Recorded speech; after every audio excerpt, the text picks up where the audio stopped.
Hi, my name is Louise. And hi, I'm Emma. And you're listening to Murder or Myth, the true crime podcast where not everything is true. The aim of the game is to find out whether the story is actually a murder or if it's just a myth. Now, let's get started. Hi Emma, how are you? I'm good, thank you, Louise. How are you? Good.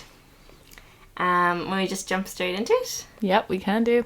So for episode 55, I will be telling Emma the story of the robot murderer. This story takes place on the 4th of April, 1992, when Landon Jack Ryan was killed during his work shift at a railway car manufacturing plant in the UK. So Ryan was 37 years of age when he died, and he had been an employee for the last 11 years, working as one of the 10 operators on this production line, which involved a 5-story robotic system built by Miller's Industrial. On the 4th of April, it was disclosed that 1 or 2 operators noticed that the machine was running slower than usual, and the yield was well below necessary. Okay. Another account also stated that the machine was operating fine, but that the line manager was frustrated with the yield and had kind of taken it out on the operators, asking that the machine be looked at. There was no further investigation on this, but the company commented that they were ensuring all avenues of the case were properly examined. Okay. So Ryan, having the most experience working with this machinery, was asked to shut down the machine and attempt to find and fix the problem. Miller's Industrial recommended no work be done by anyone other than one of their own engineers who were highly trained in this machinery. However, no one could be sent out for another 24 hours. So he was just an employee of the people manufacturing that were plant, yeah. Oh, okay, and right. And he was an operator of the robotic system. So the operators reported they were under too much pressure to meet their quota, and Landon had agreed to try and fix it that day rather than wait the 24 hours. Mm-hmm. So Landon climbed inside the robotic system and up to the 3rd floor before a whirring noise was heard. He stopped responding, and an employee from Miller's Industrial as well as the emergency services were called. The robot had not been correctly shut down and had continued to run while Landon was inside, and he had been crushed by the power of the machine and killed instantly. So Landon's wife and family sued Miller's Industrial for negligence in the design and safety management of the robotic system.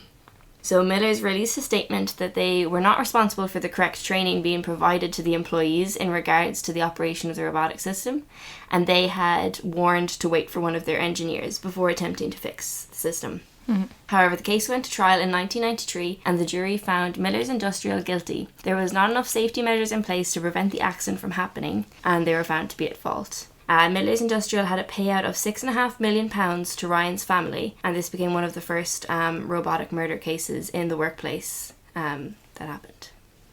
And that is the end of my story. Interesting. So, I just have 2 things to say. Okay. So, there was 3 floors of this robot. 5.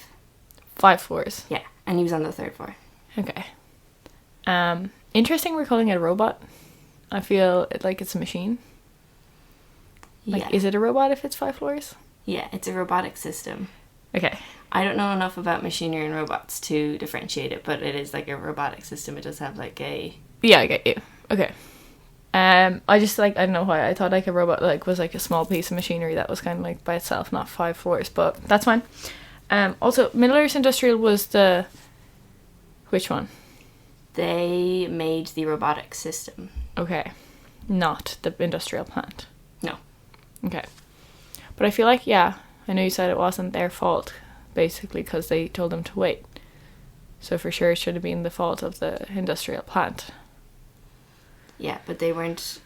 They were brought into it in the negligence of the line manager. Mm. But then that was never brought into, because I suppose they didn't create the robotic system. If something goes wrong, it goes on to the... I don't know, I guess both are at fault. Yeah. Okay, interesting. But I guess you sue whoever you think you have the most potential of proving negligence, I suppose. Real. Yeah, so I don't know. It's a very good story. There's a lot of details in it. You're not using descriptive language, which we figured out from last week was the big sign of a myth. But I don't know, I guess if you did like it's early enough in the 1990s. I guess it's early enough in the... It's 1992. Yeah, the 1990s. It's early enough in the 1990s. Yeah, okay, I took that as the 1900s. Sorry. Okay. It's early enough that it was kind of like the start of the... robotic era. That, I guess if there was a story, it would be like the first robot death, but it's not. I feel like it's not really. We're playing up the robot, I feel. So now I'm like, are we just writing a myth? And like, it sounds really real and possible, but I want to see myth, and I don't know why. The fact that it wasn't shut down properly as well, it's like, how can you just not shut something down properly? Because they literally unplug it. I know it's that simple. Probably wouldn't unplug machinery like that. Okay, I'm just going to go...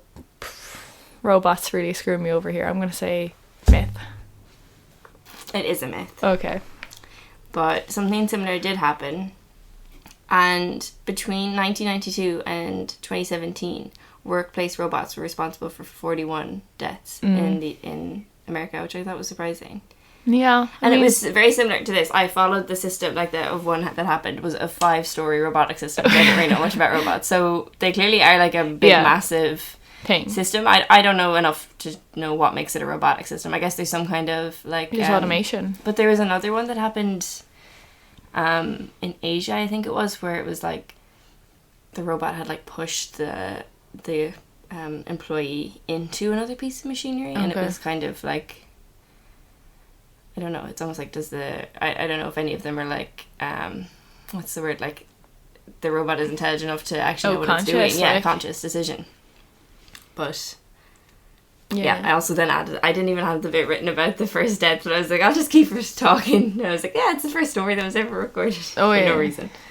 Yeah, no, I don't know, yeah, just... I actually think you were right. I think you were wrong. I think I did use descriptive language in it, to be honest. Yeah, as I was telling it, I thought it did sound kind of... I don't know, sometimes you can just kind of... I also... Okay, so this is along the same lines. So I didn't want to name a manufacturing plant.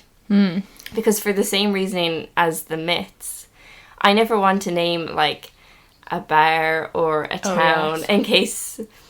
it then someone hears it and thinks it's a murder. I don't want to give them a bad name, even though no one's going to hear it, obviously, but I'm just afraid of falsely making something up about a big company and then well, unfortunately for half of the podcast you weren't in charge of writing. That's exactly what occurred, so yeah, but it's for sure if you're worried about that you should maybe have told me before, but it's so fine. Yeah, I don't actually know if I was worried about it. I just subconsciously realised when I was listening back to the other episode, I was like, oh, that's actually why I do it. In case anyone hears oh, there's a death in this town, but there wasn't. And it's but I don't know, I just make the town up based off a different town that's probably in Canada rather than America, but it's just if you look up far enough away, yeah, people will figure out it's not true based off the different story, the different place.